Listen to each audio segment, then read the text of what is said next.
जय हिंद। देखिए, हम आपको ब्लड के टोटल 4 पार्ट में वीडियो बना के ब्लड को कंप्लीट समझा दिए, उसका पीडीएफ भी दे दिए। अब हम समझते हैं ब्लड के बारे में कि ब्लड शरीर में किसके माध्यम से घूमता है। इस पार्ट में हम ये देखेंगे कि शरीर में ब्लड किस माध्यम से घूमता है, शिरा और धमनी क्या होते हैं। फिर एक नेक्स्ट पार्ट बनाएंगे हार्ट, दिल के बारे में, और ये समझेंगे कि दिल में कितने चैम्बर होते हैं वो समझें। और एक अगले वीडियो में हम आपको ब्लड प्रेशर, ईसीजी वगैरह नापना बता देंगे कि कैसे पता चलता है। तो इस वीडियो को स्टार्ट करते हैं। तो देखिए, सर्कुलेटरी सिस्टम यानी परिसंचरण तंत्र क्या होता है। किसी चीज़ को ले आने या ले जाने चीज़ को हम क्या कहते हैं, ट्रांसपोर्टेशन या सर्कुलेशन। यहाँ से वहाँ जा रहा है, वो सर्कुलेट कर रहा है। उसी तरह से हमारे शरीर में ब्लड सर्कुलेट कर रहा होता है, ब्लड घूमते रहता है, तो इसे हम कहते हैं ब्लड सर्कुलेशन यानी रक्त परिसंचरण। रक्त के फ्लोटिंग यानी परिसंचरण की खोज विलियम हार्वे ने किया था। रक्त परिसंचरण की खोज विलियम हार्वे ने किया था। ये जो बॉडी के अंदर रक्त घूमता है, जो फ्लो करता है, आप अगर इसे ध्यान से समझेंगे तो आपको अंतर समझ में आ जाएगा। किसी के शरीर को काटिए तो ब्लड बड़ी तेज फेंकता है, जैसे हम अपना काटेंगे तो ब्लड बहुत तेजी से फेंकेगा। लेकिन तेलचट्टा पे चढ़ जाइएगा तो उसका ब्लड तो सफ़ेद होता है हीमोग्लोबिन की वजह से। तो खैर, ये हम नहीं कह रहे हैं कि उसका ब्लड मतलब होता नहीं, उसमें भी ब्लड होता है। तो तेलचट्टा पे अगर चढ़िएगा तो उस तेलचट्टा पे अगर आप मार दीजिएगा तो उसका ब्लड फ्लो करके तेज़ी से बाहर नहीं आता है, वहीं पड़ा रह जाता है। आप घोंघा देखे होंगे, स्नेल वगैरह, उसको मारिएगा तो उसका ब्लड जो होता है, स्नेल देखें आप लोग, स्नेल देखे होंगे, पानी वगैरह में रहते हैं, को मारने पर ब्लड नहीं आता है तेजी से। तो इससे तो दो चीज़ स्पष्ट हो गया कि कुछ ऐसे जीव हैं जिनके अंदर जो ब्लड है वो प्रेशर से बह रहा है, और कुछ ऐसे भी जीव हैं जिनके अंदर ब्लड बिना प्रेशर के बह रहा है। तो देखिए, प्रेशर लगाने के लिए आपको क्या चाहिए, एक खास नली चाहिए। बिना नली यानी बिना पाइप के आप प्रेशर नहीं लगा सकते। आप पानी को इसे ज़मीन पे छीट के इसे पैर से मार मार के प्रेशर बना लीजिएगा, नहीं बना पाइएगा। यानी जिनमें ब्लड प्रेशर से जा रहा है उनके अंदर खून को ले जाने वाली नसें हैं। तो देखिए, जिनके अंदर प्रेशर नहीं है उनके अंदर नस नहीं है। तो जिसमें नस यानी नर्व्स नहीं होती हैं उनके अंदर ब्लड प्रेशर से नहीं जाता है और ब्लड पूरे शरीर में ऐसे ही घूमते रहता है, उन्हें कहते हैं ओपन ब्लड सर्कुलेटरी सिस्टम, खुला रक्त परिसंचरण। इसको पीडीएफ में पूरा लिख दिए हैं, आप डिस्क्रिप्शन से पीडीएफ डाउनलोड कर लीजिएगा, वहाँ आपको पूरा दिखेगा। यहाँ हम बस समझने के लिए लिखे हैं। तो ओपन ब्लड सर्कुलेशन, क्या हमारे शरीर में ओपन ब्लड घूम रहा है? नहीं, हमारे शरीर में ब्लड नसों में घूम रहा है। तो हम लोग आते हैं क्लोज्ड ब्लड सर्कुलेशन, ओपन वाले में नहीं आते हैं। ओपन ब्लड सर्कुलेशन के लिए ज़रूरी है कि उस जीव का कंकाल उसके शरीर के बाहर रहना चाहिए। यानी घोंघा देखिएगा, सीप देखिएगा, शंख देखिएगा, ये सब जीव हैं, मरने के बाद इनका केवल बाहर का कंकाल बचता है। तो इनके शरीर में जो कंकाल होता है वो बाहर होता है। अब आप कहिएगा कि सर बाहर क्यों होता है? तो बाहर इसलिए होता है कि रक्त को घूमने के लिए तो नस है ही नहीं है, कोई ब्लड वेसल नहीं है, और अगर बाहर कंकाल नहीं रहेगा तो ब्लड बाहर आके इकट्ठा हो जाएगा, तो किसी और ब्लड ज़्यादा हो जाएगा, किसी और ब्लड कम हो जाएगा। तो इसीलिए उनके बाहर कंकाल रहता है ताकि ब्लड के फ्लो से उनकी आकृति न बदले। तो आपसे कहेगा क्वेश्चन कि ओपन ब्लड सर्कुलेशन की परिभाषा, तो 3 चीज़ याद रखिएगा। इनमें ब्लड किसी नली में नहीं बहता है, खुले पूरे शरीर में बहता आता है, इसे ओपन ब्लड कहते हैं। इनमें किसी भी प्रकार का ब्लड प्रेशर नहीं पाया जाता है, दूसरा। तीसरा, इनका कंकाल इनके शरीर के बाहर रहता है, जैसे घोंघा, सीप, शंख इत्यादि किस में आते हैं? ओपन ब्लड सर्कुलेटरी में आते हैं। तेलचट्टा, कीड़े मकोड़े, ये सब किस में आते हैं? ओपन ब्लड में आते हैं। ब्लड प्रेशर से नहीं बहता है उनके शरीर में, समझ में आया? और हम लोग किस में आते हैं? क्लोज्ड ब्लड सर्कुलेशन में। इसका ठीक उल्टा हो जाएगा क्लोज में क्या होगा? ब्लड एक क्लोज नली में बहेगा। नली में बहने की वजह से उनमें एक खास प्रेशर होगा, जैसे हम लोग का ब्लड का प्रेशर होता है 120/80। वो अभी समझ जाएंगे कि क्या होता है 120/80, और आपको निकाल के दिखा देंगे कि कैसे निकाला जाता है। तो हम लोग में एक प्रेशर होगा। दूसरा, हम लोगों में जो हड्डियाँ होती हैं वो शरीर के अंदर होती हैं, बाहर नहीं होती हैं, समझ में? हम लोग की हड्डियाँ शरीर के अंदर होती हैं, बाहर चमड़ा और मांस होता है। तो ये हो गया क्लोज सर्कुलेटरी सिस्टम। अब कुछ ऐसे जीव होते हैं जिनमें मिक्स्ड सर्कुलेटरी सिस्टम पाया जाता है। अब ये मिक्स्ड सर्कुलेटरी सिस्टम क्या होता है? इनमें कुछ जीव के शरीर के कुछ हिस्से में ब्लड नस के माध्यम से जाता है और कुछ हिस्से में ऐसे ही खुला बहता है। जैसे मान के चलिए कि कोई ऐसा जीव है, जैसे सिंपल एग्जांपल मछली का, तो मछली का जो पूंछ का एरिया है या फिर फ्लैपर पंख वगैरह है, उसमें जो ब्लड जाता है वो नली के माध्यम से जाता है, वेसल के माध्यम से। और जो शरीर, मछली के शरीर जो होता है उसमें नस नहीं होती है, इसलिए मछली को काटिएगा तो ब्लड उस रफ्तार से नहीं फेंकेगा जिस रफ्तार से मुर्गा काटने वक्त फेंकता है। तो वैसे जीव जिनके शरीर की कुछ दूरी तक नस रहती है, उसके बाद नस नहीं रहती है, उन्हें मिक्स्ड ब्लड सर्कुलेटरी सिस्टम कहते हैं। समझ में आया आप लोग को? तो ब्लड सर्कुलेशन का कितना हिस्सा हो गया? हम लोग 3 हिस्सा देखें। मानव में कौन सा होता है? क्लोज्ड सर्कुलेटरी सिस्टम, बंद परिसंचरण तंत्र। अब बंद परिसंचरण तंत्र के लिए जरूरी क्या है? ब्लड वेसल जरूरी है, यानी रक्त नलिकाएं जरूरी हैं जिसमें से रक्त प्रवाहित होगा। तो रक्त नलिकाएं यानी ब्लड वेसल जरूरी है। तो रक्त नलिकाएं की जरूरत बहुत ज़्यादा होती है। अब ये जो रक्त नलिकाएं होती हैं वो एक पाइप के समान होती हैं, अंदर से क्या होती है? खोखली होती है। अंदर से कैसी होंगी? खोखली। जैसे समझिए, मान लीजिए ये एक पाइप है, तो ये भी वेसल है, इसमें भी खाली जगह है, तभी तो ये मारकर अंदर चला जा रहा है। तो एक एग्जाम में एक बार क्वेश्चन पूछा था कि जो रक्त नलिकाएं यानी जो ब्लड वेसल होती हैं, उनके खाली जगह को, अंदर के खाली जगह को क्या कहते हैं? तो उसे ल्यूमेन कहते हैं। क्या कहेंगे? ल्यूमेन। आपको ब्लड में पढ़ा दिए थे कि हमारे शरीर में 180 से 200 ग्राम कोलेस्ट्रॉल की मात्रा रहती है, यानी फैट की मात्रा। अगर कोलेस्ट्रॉल ज़्यादा रहेगा तो वह कोलेस्ट्रॉल यानी चर्बी इस नस के अंदर जो खाली जगह है ल्यूमेन, उसमें चिपक जाएगा और नस पतली हो जाएगी, जिस वजह से ये फटने की दर हो जाता है या हार्ट अटैक हो सकता है। यानी ब्लड वेसल यानी रक्त नलिकाओं के अंदर के खाली जगह को हम क्या कहते हैं? उसके खाली जगह को हम ल्यूमेन कहते हैं। समझ में आ गया? अब ये जो रक्त नलिकाएं होती हैं ये 2 प्रकार की, धमनी, सिरा, आर्टरीज और वेन्स के नाम से जानते हैं। चलिए इसमें हम लोग अंतर स्पष्ट कर लेते हैं कि क्या क्या चीजें इनमें होती हैं। चलिए देखते हैं। धमनी, धमनी को इंग्लिश में कहते हैं आर्टरीज, और सिरा इसको इंग्लिश में कहते हैं वेन्स। देखिए धमनी जो होता है ना, इसमें शुद्ध रक्त जाता है। इसको याद करने का एक ट्रिक समझिए। ध से धमनी, ध से धनी लोग, ये केवल एक ट्रिक है। कुछ लड़के आप लोग में ऐसे होते हैं ना कि आपको समझने के लिए कुछ ट्रिक देते हैं ना, तो वो लोग बाबू टॉपिक छोड़ के उसमें चले जाते हैं कि सर ने ऐसा क्यों बोला। अरे भैया, हम आपको समझ में नहीं आ रहा है तो ही तो आप किसी टीचर के पास जाते हैं या समझाने के लिए वीडियो देखते हैं। तो हमारा मकसद है आपको समझाना, तो आप समझने की उस पर ध्यान दीजिएगा। आप मेरे शब्द को पकड़ लेते हैं, कहने लगते हैं सर ऐसा क्यों बोल दिए। अरे भैया, हम समझाने के लिए बोल रहे हैं। देखिए ध से होता है धमनी और ध से होता है धनी लोग। धनी लोग थोड़ा शुद्ध दिखते हैं, कपड़ा वपड़ा ठीक ठाक रहता है। समझ में? अभी मत कहिएगा कि सर आप गरीब की बुराई कर रहे हैं। भैया हम समझने के लिए बोल रहे हैं, ऐसा हम किसी का हम बुराई उराई नहीं कर रहे हैं। सब शुद्ध होते हैं, अच्छे होते हैं। अरे भाई, गरीब लोग के पास ही ज़्यादा दिल होता है, अमीर वाले तो केवल इंसान होते हैं, उनमें इंसानियत कम होती है। अब कोई बुरा मत मानना भाई इस बात का। तो ये जो होता है धमनी, समझिए ध्यान से, तो ध से हो गया धनी, ध से हो गया धमनी। तो धनी लोग थोड़ा शुद्ध दिखते हैं, तो ध से धमनी, ध से धनी, तो उसी से याद रखिएगा शुद्ध। और इंग्लिश में भी ट्रिक है।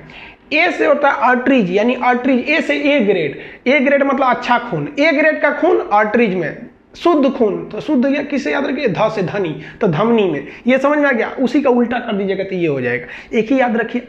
अब हम इसमें समझते हैं, तो बच्चा वाला चीज़ है, आप लोग को याद रहना चाहिए। हमको क्या जरूरत है? ट्रिक से समझाने का। पहला समझते हैं। धमनी जो होता है ना, वो ब्लड को हार्ट से लेकर बॉडी की ओर जाता है, हार्ट से बॉडी की ओर जाता है। ये इसकी सबसे मेन परिभाषा है, सबसे बड़ा मेन परिभाषा है कि वैसा नस जो हार्ट से बॉडी की ओर जाए उसको हम कहते हैं धमनी। अब दूसरा चीज देखिए, हार्ट से जब जाता है धमनी किधर? बॉडी की ओर, तो इसमें प्रेशर बहुत ज़्यादा रहता है। प्रेशर इतना भयानक रहता है कि इसमें प्रेशर की मात्रा ज़्यादा रहती है। वो प्रेशर कितना होता है? 120 मिलीग्राम पारे का होता है प्रेशर, 120, उसको नापिएगा पारे पे। तो प्रेशर उसमें ज़्यादा रहता है। अब आप बताइए, प्रेशर ज़्यादा है और इस नस को अगर भगवान ऊपर बना देता तो ये तो फाड़ के चमड़ा को निकल जाता। इसलिए भगवान इसे क्या कहता है, बहुत ही गहराई में डालता है। तो शरीर में जो अंदर देखिए, हाथ में जो ऊपर नस दिख रहा है वो धमनी नहीं है, जो अंदर मोटका मोटका दिख रहा है सब ना, वो धमनी है। वो शरीर के ज़्यादा गहराई में होते हैं और मोटे होते हैं। मोटा क्यों होता है, क्योंकि भैया प्रेशर ज़्यादा है। गहरा क्यों होता है, भैया प्रेशर ज़्यादा है। इसमें किसी भी प्रकार का वाल्व नहीं लगाया जाता है। वाल्व उस दरवाजे को कहते हैं जो एक ही ओर खुलता है, दूसरे ओर नहीं खुलता है। जैसे आप हैंडपंप में चलाते होंगे तो पंप में एक वाल्व लगा होता है, नल में पानी नीचे से ऊपर खींच लेता है और वापस जाने नहीं देता है। कभी कभी वही वाल्व घिस जाता है तो पानी वापस चला जाता है। साइकिल में भी एक वाल्व लगा होता है कि हवा इधर से भरिएगा तो भर जाएगा और उधर से आने नहीं देगा। तो इसमें किसी भी प्रकार का वाल्व नहीं होता है। अब आप कहिएगा कि सर ये कैसे, तो देखिए इसमें वाल्व लगाने की ज़रूरत क्या है, क्योंकि जिस नस में ऐसे हार्ट अगर ब्लड को पंप किया है तो ससुरा अपने हुमच के पंप किया, उनको आने का सवाल पैदा नहीं होता है। तो भगवान वाल्व लगा लगा के वाल्व बर्बाद थोड़े करेगा। तो हार्ट इतना ना हुमच देता है। हुमचने का मतलब समझते हैं, सीबीएसई वाला ध्यान से समझेगा, हुमचने का मतलब है नहीं समझेगा। तो एकदम हड़ाहे कोच देता है एकदम कि जो उधरे रहो, तो पूरा तेजी से ब्लड उधर जाता है, लौटने का सवाल पैदा नहीं होता। इसलिए इसमें वाल्व नहीं होते हैं। ये लाल रंग का होता है, इसमें ब्लड की मात्रा ज़्यादा होती है और ये लाल रंग का होता है। समझ में? ये तो पहले बता दिए, इसमें शुद्ध रक्त बहता है। शुद्ध रक्त का मतलब ऐसा नहीं कि खूब साफ होगा, उस रक्त में ऑक्सीजन रहता है, इसीलिए उसे क्या कहते हैं, शुद्ध रक्त। शुद्ध रक्त। अब देखिए कुछ लोग कहते हैं कि सर इसका एक अपवाद है। क्या अपवाद है? फुसफुस धमनी। फुसफुस मतलब होता है फेफड़ा, आपको श्वसन तंत्र में पढ़ा दिए, यानी पल्मोनरी आर्टरीज। पल्मोनरी आर्टरीज, फुसफुस धमनी को क्या कहते हैं, पल्मोनरी आर्टरीज। आप कहिएगा सर इसका एक अपवाद है। फुसफुस धमनी, ये तो धमनी है, धमनी में शुद्ध जाना चाहिए, लेकिन फुसफुस धमनी में अशुद्ध। अशुद्ध मतलब बिना ऑक्सीजन वाला ब्लड जाता है। तो मेरे भैया ये अपवाद नहीं है, ये आपके कंसेप्ट की कमी है। देखिए हम आपको धमनी की मुख्य परिभाषा क्या बताए हैं, वह नस जो हार्ट से बॉडी के किसी पार्ट की ओर जाए। अब एक बात बताइए, हार्ट में जब ब्लड आता है तो वो पंप करने से पहले उस ब्लड को फेफड़ा को देता है कि रे रे भैया रे, इनमें ऑक्सीजन मिला, ऑक्सीजन मिला। अब मिलाने के बाद तुम वापस दे, तब हम इसको पूरे शरीर में भेजेंगे। तब एक बात बताइए, हार्ट क्या डायरेक्ट बॉडी को देता है? नहीं, पहले वो फेफड़ा को देता है। फेफड़ा को क्या करता है? देता है। तब आप खुद सोचिए, हार्ट जिस नस के माध्यम से फेफड़ा को देगा, यानी हार्ट से वो कहाँ जा रहा है, फेफड़ा की ओर, तो हार्ट से बॉडी की ओर जा रहा है, तो वो तो धमनी है। और वह धमनी है और वो किस लिए जा रहा है? ऑक्सीजन ले आने जा रहा है, यानी उसमें ऑक्सीजन नहीं है, इसका मतलब अशुद्ध है। तो वो तो अशुद्ध होगा ही होगा, क्योंकि वो तो ले आने जा रहा है। तो आप केवल शब्द को पकड़ते हैं कि सर धमनी है, इसमें अशुद्ध क्यों है। कंसेप्ट से समझेंगे तो ये अपवाद नहीं, ये कंसेप्ट है। समझ में आया? तो अमूमन धमनी में कैसा खून जाता है? शुद्ध। शुद्ध का मतलब उसमें ऑक्सीजन मिला हुआ रहता है। लेकिन फेफड़ा वाली धमनी में हार्ट जो भेजता है वो ऑक्सीजन में ले आने के लिए भेजा होता है। अतः फेफड़ा वाली धमनी, पल्मोनरी आर्टरीज, यानी फुसफुस धमनी में क्या रहता है? वो धमनी है किंतु उसमें अशुद्ध रक्त बहता है। ये आप धमनी की परिभाषा समझ गए होंगे। धमनी में वाल्व क्यों नहीं होता है? क्योंकि इतना ना हुमच के फेंके रहता है कि वापस आने का सवाल पैदा नहीं होता है। तो ये धमनी समझ में आ गया होगा आपको। अब हम समझते हैं सिरा के बारे में। सिरा को इंग्लिश में कहते हैं वेन्स। इसको ट्रिक से याद करने की जरूरत क्या है? इसको याद कर लिए तो इसी का बस उल्टा है। क्या कि भैया बॉडी से वापस लाएगा जब, तो बॉडी से वापस लाने वाले नस को हम क्या कहते हैं? सिरा। ये किधर ले आता है? हार्ट की ओर। तो ये बॉडी से हार्ट की ओर ले आता है। इसका जो प्रेशर होता है वो प्रेशर कम होता है। कितना होता है? तो 80 होता है। प्रेशर कितना होता है? 80 होता है। अब आप कहिएगा कि ससुरा इसका प्रेशर वह घट कैसे गया? तो समझिए कैसे घट गया। आप कोई बॉल लीजिए, उस बॉल को किसी दीवार पर मारिए, तो जिस प्रेशर से ससुरा जाएगा क्या टकरा के उसी प्रेशर से आएगा? नहीं, थोड़ा ना घट ना जाएगा। तो जो हार्ट है ये हुमच के मारा है 120 पर, तो उतने उधर से थोड़े आएगा, आएगा आराम आराम से आएगा। तो इसका प्रेशर कम होता है। अब ससुरा प्रेशर कम होता है ना, तो भगवान को लग गया इस बात का डर कि कहीं ससुरा प्रेशरवा इतना न कम हो जाए कि ब्लडवा ओनिए का ओनिए रहले रह जाए, चाहे टकरा के ऐसे आए और प्रेशरवा घट जाए तो वापस लौट जाए। तो पता चला ब्लड पंप किया पैर की ओर, ससुरा पैरे में रह गया तो इतना मोटा हो जाएगा पैरवा, ले भाई फाइलेरिया टाइप का, तो वो तो दूसरी बीमारी है।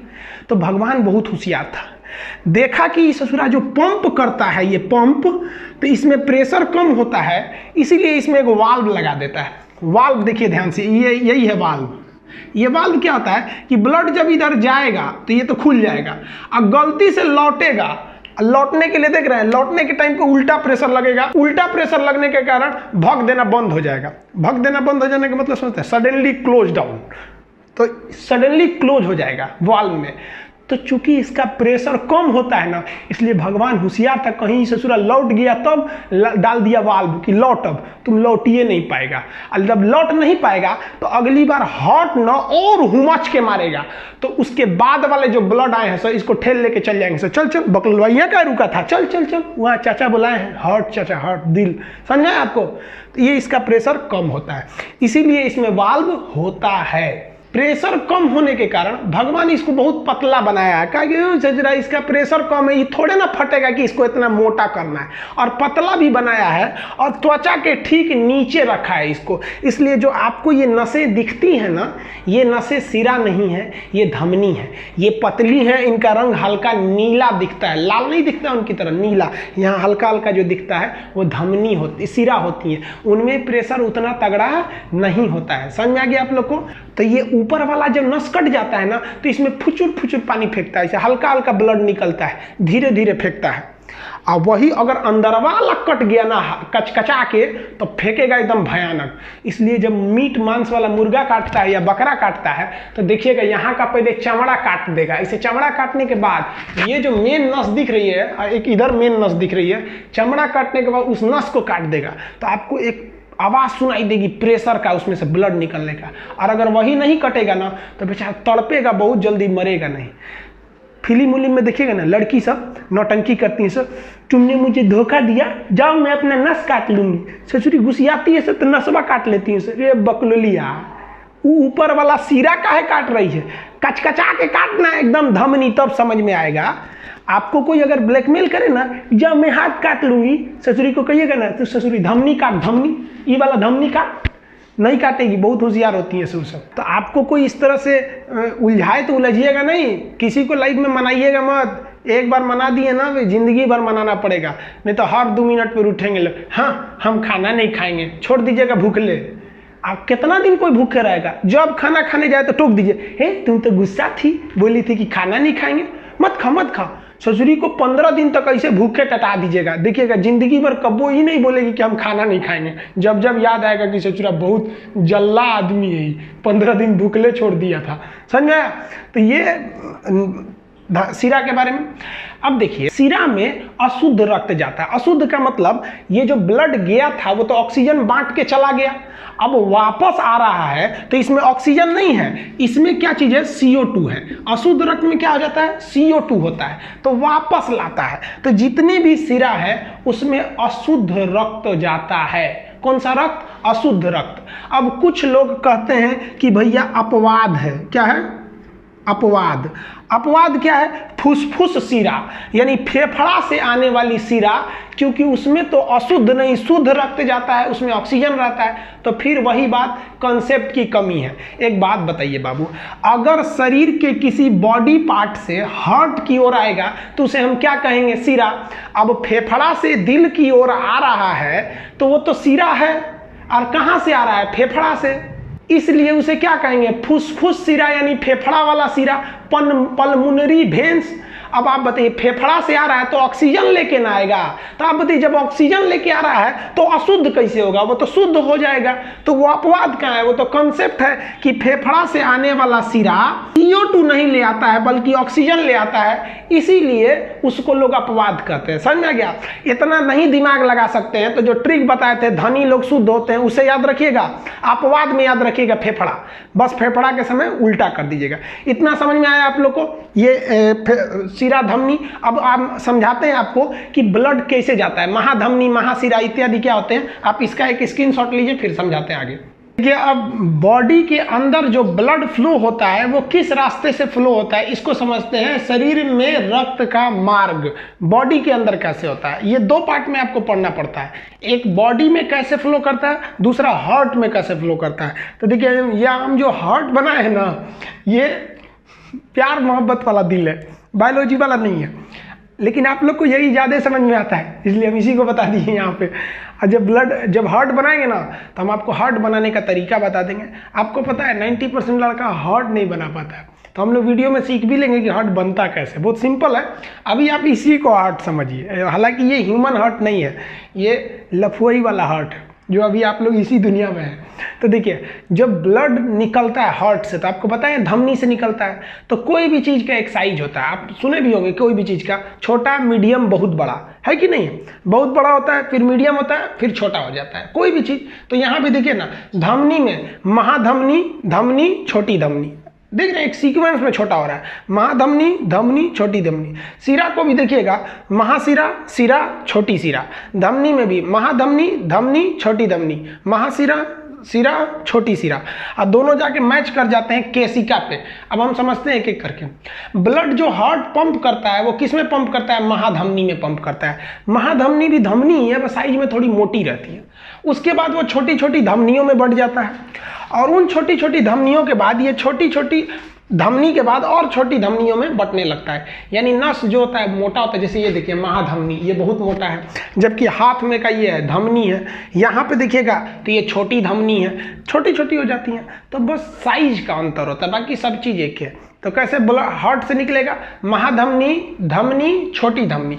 तो धमनी में केवल साइज का अंतर हो जाएगा, महाधमनी, धमनी, छोटी धमनी। इस छोटी धमनी के बाद जब लास्ट में ये त्वचा के पास पहुंचता है ब्लड, तो उसे केशिका कहते हैं। कोशिका नहीं, केशिका, पतला बाल की तरह नस हो जाता है। आंख की नसों को देखिएगा ना, एकदम बाल की तरह होता है, लाल लाल एकदम सुर्ख हो जाता है। सुर्ख समझते हैं, उर्दू में ना लाल को सुर्ख बोला जाता है। जैसे सुर्ख आंखों में काजल लगा है, यानी लाल आंखों में काजल लगा है। सुर्ख आंखों में काजल लगा है, रुख पे वादा सजाए हुए हैं, ऐसे आए हैं मैयत पे मेरी जैसे शादी में आए हुए हैं। वो गाना है ना, एक तो सुने होंगे आप। तो आंखों में क्या होती है, धमनी नहीं होती, केशिका होती है। बहुत पतली नस को केशिका कहते हैं। एक्चुअली जब कहीं कटता है तो थोड़ा थोड़ा देखते होंगे ब्लड आता है, एकदम हल्का हल्का, तो वो धमनी नहीं कटती है, वो केशिका कट जाती है। आपका कहीं दीवार में रगड़ा जाएगा तो हल्का हल्का ब्लड आएगा, वो क्या है, केशिका है। लास्ट स्टेशन होता है केशिका। ये हार्ट जो था, फेफड़ा के मदद से ऑक्सीजन लिया और इसको पूरे ऑक्सीजन को फैला दिया। यहाँ जाते जाते ऑक्सीजन खत्म। अब यहाँ से अब CO2 को लेके आएगा। कौन ले आएगा, अब वही रास्ता, फिर छोटी सिरा, छोटी सिरा के बाद सिरा, सिरा के बाद महासिरा, महासिरा के बाद हार्ट। हार्ट क्या करेगा, वो किसको देगा, फेफड़ा को। क्या करेगा, ऑक्सीजन मिला, इसमें ऑक्सीजन मिला के वो किसको दे देगा, हार्ट को। हार्ट फिर क्या करेगा, महाधमनी, धमनी, छोटी धमनी, केशिका। केशिका से ब्लड घूमेगा वापस, छोटी सिरा, सिरा, महासिरा, हार्ट। समझ में आया। इंग्लिश में देखेंगे तो हार्ट से निकलेगा तो एरोटा, आर्टरीज, आर्टियोलेस, कैपिलरी। इधर से निकलेगा तो फिर वेनलेट, वेन, वेना कावा। फिर heart, aorta, arteries, arterioles, capillary, venule, vein, vena cava, फिर हार्ट में चला जाएगा। समझ में आ गया आप लोग को। ये रक्त का मार्ग था शरीर में। अब आपसे एक क्वेश्चन पूछेगा, ये तो आपको पता है कि धमनी में क्या बहता है, शुद्ध, और सिरा में क्या बहता है, अशुद्ध रक्त बहता है। अब यही क्वेश्चन पूछ देगा कि वह कौन सा ऐसा नस है जहां शुद्ध और अशुद्ध जाके मिल जाते हैं, यानी उसमें आपको शुद्ध भी मिलेगा, अशुद्ध भी मिलेगा। तो वो होता है केशिका। पतली नसों को क्या कहते हैं, केशिका कहते हैं। ब्रेन वगैरह में, त्वचा वगैरह में जो पतली नसें होते हैं वो केशिका होती है। ये अच्छे से ध्यान से समझिएगा, इस चीज़ को समझ गए होंगे। अब यहीं जब हार्ट में जाएंगे तो हार्ट में आपको ब्लड का 6 ठो रास्ता मिलेगा, जिसमें बेसिकली आप 4 चैम्बर जानते हैं ना, तो उसमें दायां नीले, बायां नीले, दायां अलिंद, बायां अलिंद, ये सब होते हैं। तो ये जब याद रहेगा तो हम हार्ट वाले पार्ट में आपको बोलेंगे, जब हम हार्ट पढ़ाएंगे तो उसमें केवल हार्ट के अंदर का रास्ता बता देंगे। फिर आपको बाहर निकालने वाला यह रास्ता याद रहना चाहिए और फिर अंदर लाने का रास्ता याद रहना चाहिए। हम हार्ट वाले चैप्टर में फिर नहीं बताएंगे आपको कि महाधमनी क्या है, महासिरा क्या है। समझ में आ गया। अब देखिए ये जो ब्लड फ्लो हो रहा है, इस ब्लड के फ्लो होने से हमारे शरीर में टेम्परेचर बना रहेगा, क्योंकि ऐसे कोई भी चीज़ को ऐसे रगड़िएगा, फ्लो कराइएगा, गति कराइएगा तो उसमें ऊष्मा उत्पन्न होती है, तो हमारा शरीर गर्म रहता है। तो इस आधार पर जीवों को दो भाग में बांटते हैं, समतापी जीव और विषमतापी जीव, cold blooded animal and hot blooded animal. आप इसका स्क्रीनशॉट लीजिए, फिर हम समतापी विषमतापी को नेक्स्ट वीडियो में बताएंगे, नहीं तो ये वीडियो बहुत लंबा हो जाएगा। फिर हॉट के बारे में भी बताएंगे अगले वीडियो में।